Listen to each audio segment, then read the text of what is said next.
подкастите што ги започна, веќе стана некоја видна тенденција, голем дел младите гледам дека отвараат подкасти, искажуваат своји мислења. Веројатно мене Џо Роган многу ми беше така, интересен концепт. Многу луѓе има инспирација. Не инспирација, туку интересно. Зошто да не се снимаат, накои се закачуваат и се слушаат различни размислувања. И поготово кога имаш одлична содржина. Пример, кога правихме подкастов, се собрахме Дончов, Калинов, уште некои дечки бевме и некој Борис Теревова, меѓутоа гледај внимавај содржината да биде одлична. Квалитетот телефони и вако, полека ќе се надоградуваме, не е проблем. Work in progress. Да, work in progress. Да, важно е вако те гледаш со Кени, кога што со Кени кога снимавме, ни бевме многу полоша видеоматеријали како сега тоа. Технички бевме многу послаби. И луѓето ни пишува коментар, супер става, дајте едно се смене тоа, знаеш, на подобрива, да. И се викавме другарчи на пар, се гради тоа, за поезија, за се правихме подкасти, меѓутоа и подкасти и прашалници постојано, прашања за се што. Многу младе Петар, Георгиев од Јустинијан прави етести, многу млади почнува да се активираат навистина за сериозни теми. И не за сериозни, туку меѓу себе, за интеракција, за промоција на нешто што навистина вреди. На луѓе што навистина заслужуваат, зашто да не, независно што можеби нудиш платформа за нова платформа. Независно што можеби на пример на телевизија тие млади никогаш не би биле експонирани или никогаш не би можеле да дојдат просто затоа што не би биле викнати и забележани. Ние ги себе се знаеме кои сме. Не сум никаква фамилија. И принцип, да. Не знам на телевизија како е тоа, не сум бил запознат. Кога беше родилката Илдис имавме покана за да учествуваме, за да го тигнеме тоа, меѓутоа јас ми реков дека не е работата да се промовирам јас или ние младите, или автономна зона или не е битно како, или некој се родилката. Ако сака да прави со некој интервју, нека земе родилката.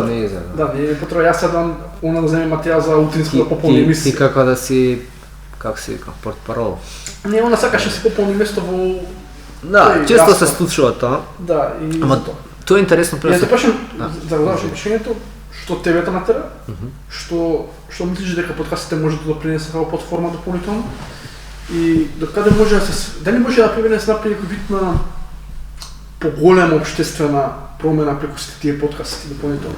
Од сите страни зашто знаеш напаѓаме не напаѓаме, ама берете дека се воспоставува определена општествена насока со тие подкасти што се случуваат определена кога. Мислам дека со тек на време ќе бидат еден вид на дискус, на политички дискус на кој што ќе се насочат. Можеби сега не, и ова тој што го слуша ќе се смее, можеби, меѓутоа ќе видиш дека мислам дека војнина ќе добиваат многу повеќе на тежина. Така, нешто што мене ме мотивираше зашто подкаст да биде типот на медиум е за време на корона сконтав дека мислам ја лично слушав многу подкасти и ми беше како пополнување на време. Ако се сивам дома, мијам садови, подкаст на слушам, или пуштено позадина. Исто. И сконтав, викам, ова е кул, баш ми се свиѓа. Претходно слушав доста подкасти, ама и ги гледав, слушав со Џо Роган и така натаму. Нека статистика ме прелета кај што беше стилот на бројот на слушатели на подкасти за време на 2020-2021, и само вака и само имаш вака покачување во светски рамки. И викам, ова е супер нов медиум и нешто што многу ми се допадна кај подкасти што е релативно едноставно и лесно да го направиш и ти нуди можност за креативна експресија. Која ми беше мене инспирацијата за подкастот?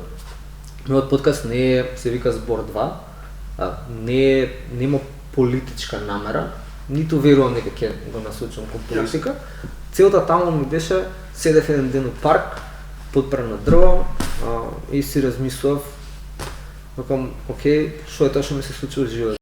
Кога последен пат сум правил муавет со некој нов човек, онака рандом да отидам и да го запознам. И почнав да си размислам о себе, викам, како никад до сега си влегол во комфорт зона. Зашто си дома, истото те се случува секој ден, и седам тагов и се кренав онака, викам, кидам сега, викам, и правам муавет со рандом луѓе. И отидов кај дечки од Вело кафе, зијам кафе и правам муавет, и му кажам налева, и ми вика, ти си ненормален, вика. Или баре странци некој парк да ги приведеш, вика македонци, вика нема шанси ова да ти успее. Да. Од тој момент до сега имам интервјуирано преку 30 луѓе во парк. Браво. И еден од нив ми нема кажано не. Значи еден од нив ми нема кажано, значи никој ме нема одјевано. Што мене ми е не знаете какво Его буст. судир, не е его буст, него ми е судир на моите предрасуди.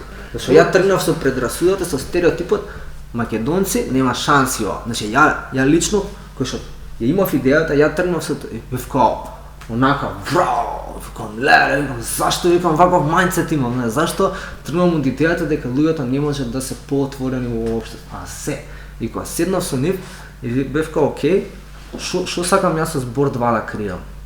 Сакам да биде само аудио подкаст и така ќе остане, значи нема да има видео, можеби нешто со анимации во иднина. Зашто? Затоа што сватев кога е анонимно и кога е само аудио, луѓето се многу порелаксирани и се зборуваат искрено. И не се представуваат со име и со презиме, него се представуваат со како би се опишал себе си надвор од луѓето во твојот живот.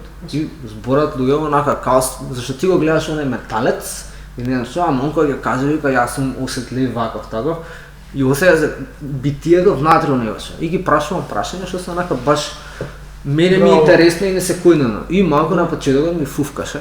Векао дали луѓето ќе одговара. Топ. Флоу. Онака многу интересни луѓе запознав. Извадив 6 епизоди, имам материјал уште за 2 сезони мислам нека.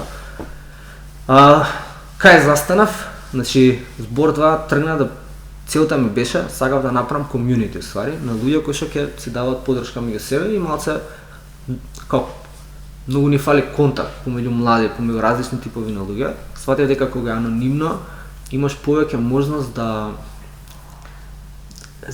немаш прв печаток. Знаеш, ти кога ќе го видиш некој кој што е панкер и тргнуваш го гледаш на видеото и викаш ауле, не ќе го гледам. Ако слушаш само, а немаш појма која е личноста, ти си ја замислуваш, си ја градиш некако. И тоа ми беше многу битно. Меѓутоа сега после 6 епизоди и супер тргна и слушатели, и комуникација, и бројки и све тоа. Се запрев себе си поради една проста причина, што не знам што е тоа што сакам да го изградам со подкастот. Тоа е многу битно прашање што секој треба да се го постави, затоа што тоа што го сконтав е ако ова сакам да биде нешто што ќе го правам подолгорочно и ќе ми биде лично моја пасија да функционира, треба да има некаква посериозна намера и треба да има некаква стратегија за да се одржува подолгорочно. И тука почнав да истражувам за подкаст и вајде вие го имате истиот презвик и ќе се збори со другите гости, ама во Македонија немаме принцип на монетизација. Многу ран медиум е, врска немаат луѓето што се подкасти, пола од нив морав да им објаснувам. Нема спонзори и така натаму. Тоа е една бариера. Втора бариера мене што ми беше многу побитна е што стварно сакам да на крајот од денот некој кој ќе го слуша подкастот да има можност посериозно да се вклучи и да комуницира со различни луѓе. И во моментов немам доволно време тоа да го направам и се реков, се дека ова не е сериозен проект, а гледам многу потенцијал, нема да го онака, нека се седи, сега за сега, нека се крчка и после ќе го